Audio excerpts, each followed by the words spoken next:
Bismillahirrahmanirrahim. Assalamualaikum warahmatullahi wabarakatuh. Pada pertemuan hari ini, kita akan membahas tentang bahasa Melayu, khususnya bahasa Melayu Riau.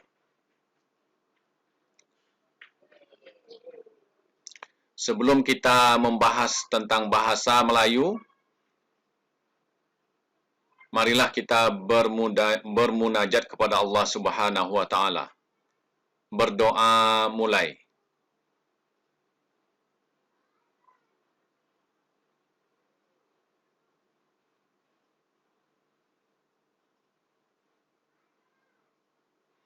Berdoa selesai. Ada 4 tujuan pembelajaran kita pada hari ini. Pertama, dapat menjelaskan pengertian bahasa dari para ahli. Kedua, dapat menjelaskan hakikat bahasa.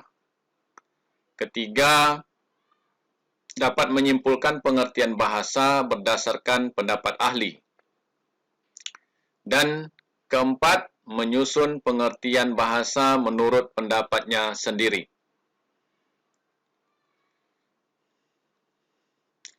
Sekarang kita bahas tentang pengertian bahasa. Pada pertemuan ini, saya hanya mengambil 3 pendapat ahli yang membahas tentang pengertian bahasa. Pengertian pertama, saya ambil dari pendapat ahli bahasa Indonesia, yaitu Sultan Takdir Ali Syahbana atau sering disingkat menjadi STA. Menurut beliau, bahasa merupakan ucapan pikiran, ucapan perasaan manusia yang teratur dengan memakai alat bunyi. Ada 4 kata kunci di sini yang paling penting. Pertama, ucapan pikiran.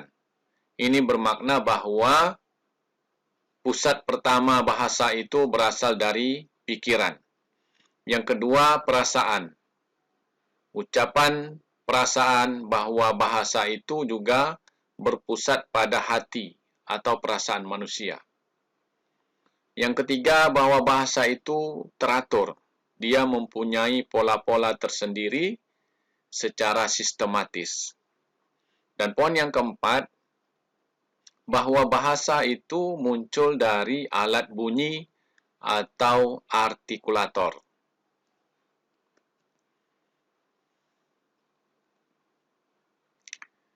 Pengertian yang kedua, saya ambil dari pendapat Goris Kraft. Beliau juga merupakan ahli bahasa Indonesia. Menurut Goris Kraft, bahasa merupakan alat komunikasi antar anggota masyarakat. Dari larik pertama ini menekankan bahwa fungsi bahasa itu sebagai alat komunikasi. Alat komunikasi untuk siapa? Ya, alat komunikasi antar anggota masyarakat atau manusia. Wujudnya berupa lambang. Lambang ini bisa kita lihat. Kemudian ada juga lambang suara atau bunyi yang bisa kita dengar. Semuanya itu juga dihasilkan oleh alat ucap manusia. Pengertian yang ketiga, saya ambil dari pendapat ahli Eropa yang bernama Pearson. Beliau mengatakan bahasa merupakan suatu sistem komunikasi manusia berdasarkan suara dan simbol-simbol. Ketiga pendapat ini antara satu dengan yang lain saling berkaitan,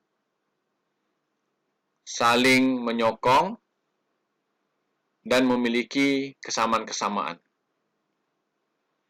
Nah, berdasarkan ketiga pendapat ahli ini, dapat saya simpulkan bahwa bahwa pengertian bahasa itu satu berkaitan dengan ucapan pikiran manusia. Dua, bahwa bahasa itu berkaitan dengan perasaan manusia. Yang ketiga, bahasa itu mempunyai pola-pola tersendiri yang teratur. Keempat, bahasa itu dihasilkan oleh alat bunyi atau artikulator. Kelima, bahasa itu merupakan alat komunikasi antar anggota masyarakat. Keenam, bahasa itu berwujud lambang. Ketujuh, bahasa itu merupakan suatu simbol-simbol atau lambang-lambang yang bersifat benda atau bunyi. Berdasarkan pengertian ini juga, dapat kita simpulkan bahwa bahasa di sini yang kita maksud adalah bahasa manusia, bukan bahasa makhluk lain.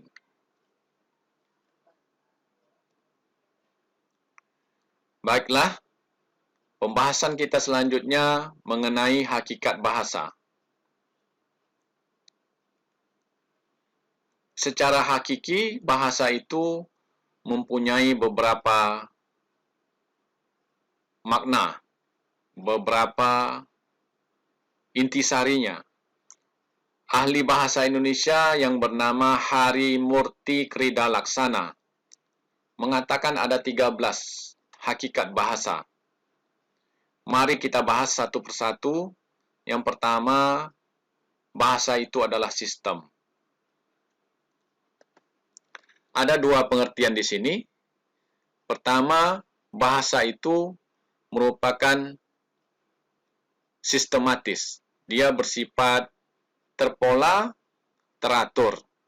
Yang kedua, bahasa itu bersifat sistemis. Bahasa bersifat sistemis ini berkaitan dengan ilmu-ilmu kebahasaan atau linguistik, yaitu ilmu tentang bunyi atau fonologi, kemudian ilmu tata bahasa atau gramatika, dan ilmu tentang makna, yaitu leksikon. Kedua, hakikat bahasa adalah bahasa itu berwujud lambang. Ada dua lambang. Yang pertama, lambang yang bisa kita lihat. Misalnya kita lihat huruf ini.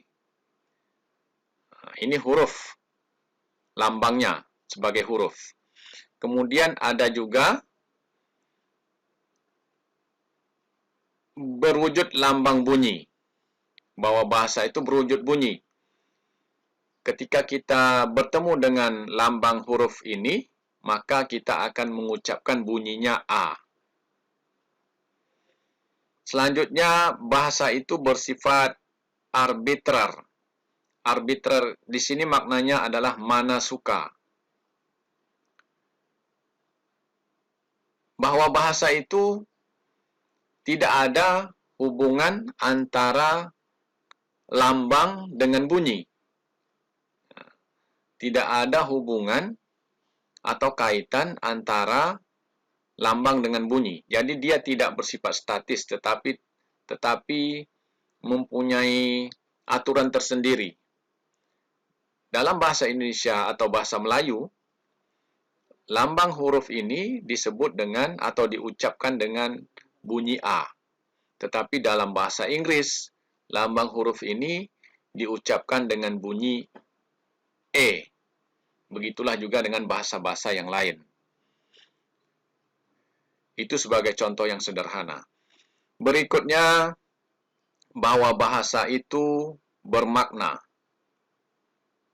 Jika tidak bermakna, maka dia tidak dapat dikatakan bahasa. Sebagai contoh, huruf-huruf yang kita tulis secara tidak beraturan, maka dia tidak mempunyai makna. Contohnya huruf C, huruf Y, huruf W, huruf A. Kita satukan, maka dia tidak merupakan bahasa, karena dia tidak mempunyai makna.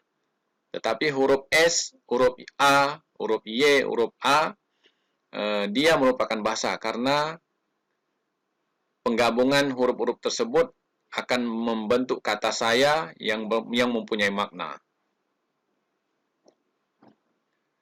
Selanjutnya, bahasa itu bersifat konvensional. Konvensional di sini bahwa bahasa itu merupakan mufakat secara bersama. Kalau dalam bahasa Melayu dikatakan bulat kata karena mufakat.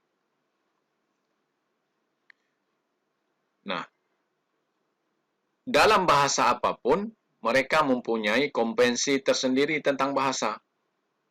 Makanya tidak sama antara bahasa Indonesia dengan bahasa Inggris, tidak sama antara bahasa Melayu dengan bahasa Tapanuli Utara, tidak sama bahasa Melayu dengan bahasa Jawa. Tetapi pada dasarnya bahasa Melayu itu memiliki kesamaan karena bahasa Melayu itu sudah menjadi bahasa Indonesia. Poin yang ketujuh, hakikat bahasa bersifat unik.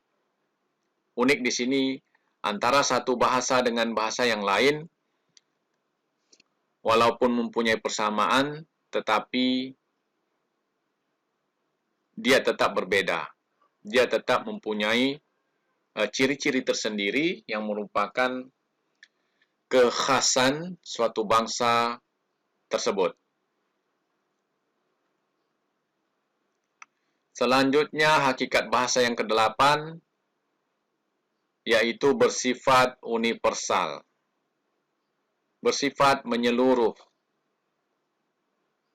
Contoh, huruf-huruf yang kita pakai selama ini, itu pada umumnya dipakai oleh dunia secara luas. Meskipun beberapa negara tertentu mempunyai tulisan-tulisan tersendiri.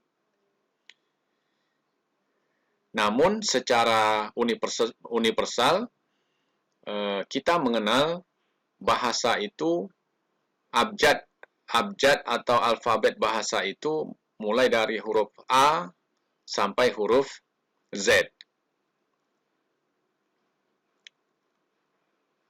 Hakikat bahasa yang kesembilan, yaitu produktif. Bahasa memang bersifat produktif, selalu menghasilkan hal-hal yang terus berkembang, selalu menghasilkan hal-hal yang kadang-kadang baru, bahkan membangkitkan kata-kata yang lama atau memunculkan kata-kata yang lama yang sudah arkais. Kita contohkan hal bahasa yang bersifat produktif ini, yaitu dari kata cari. Ada huruf C, huruf A, huruf R, dan huruf I. Dari kata tersebut, dengan mengubah satu huruf saja, maka akan membentuk kata lain dan mempunyai makna yang lain. Dari kata lari tadi, huruf L dari kata cari tadi, huruf C itu kita ubah dengan huruf L, maka akan membentuk kata yang baru, yaitu lari. Dan maknanya otomatis juga berubah. Kemudian kalau kita ubah dengan huruf M, maka akan menjadi bentuk kata yang baru, yaitu mari. Kalau kita ubah dengan kata huruf T, maka akan berubah kata yang baru, yaitu tari. Begitulah seterusnya. 10. Bahasa itu bervariasi. Bervariasi bermakna mempunyai varian-varian atau mungkin saja mempunyai varian-varian tersendiri. Satu kata bisa bermakna lebih dari satu. Contoh, kata bisa. Kata bisa ini mempunyai variasi makna. Makna yang pertama, variasi makna yang pertama, kata bisa itu bisa bermakna racun. Misalnya bisa ular, bisa lipan. Variasi makna yang kedua dari kata bisa adalah dapat, mampu, atau boleh. bisa mengangkat. Jadi ada variasi makna, ini bermakna variasi bahasa. Kemudian bahasa itu bersifat dinamis, artinya bahasa itu akan terus berkembang, jadi jangan heran pada suatu masa tertentu atau era tertentu akan muncul kata-kata yang baru, akan muncul ucapan-ucapan yang baru, ungkapan-ungkapan yang baru. Hakikat bahasa yang ke-12 ini mengambil fungsi bahasa, bahwa bahasa itu berfungsi sebagai alat komunikasi atau alat interaksi sosial. Coba kita bayangkan, kalau dunia ini tidak mempunyai bahasa, apa yang akan terjadi dalam interaksi sosial kita? Maka kemungkinan-kemungkinan buruk akan terjadi karena kita tidak mempunyai bahasa. Kita sebagai bangsa Indonesia sangat beruntung karena sudah mempunyai bahasa persatuan, yaitu bahasa Indonesia, yang diambil dari bahasa Melayu, yaitu bahasa Melayu Riau. Terakhir, hakikat bahasa merupakan identitas penuturnya. Identitas yaitu jati diri. Ketika kita mendengarkan orang bertutur bahasa, maka kita pada umumnya akan bisa menebak bahwa orang ini berasal dari bangsa yang mana atau dari suku yang mana. Ketika kita berbahasa Melayu, menggunakan ucapan misalnya, atau orang akan bisa mengatakan bahwa ini bahasa Melayu Bengkalis, ini bahasa Melayu Kepulauan Riau, ini bahasa Melayu Malaysia. Ketika orang Inggris berbahasa Inggris, maka kita akan bisa menebak jati dirinya bahwa mereka orang Inggris.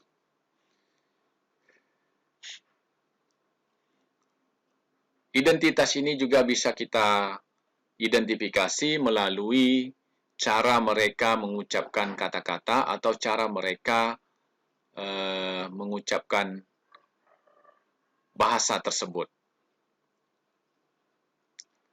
Demikian penjelasan saya pada pertemuan kali ini. Semoga penjelasan ini dapat memberikan pencerahan. Untuk selanjutnya, silakan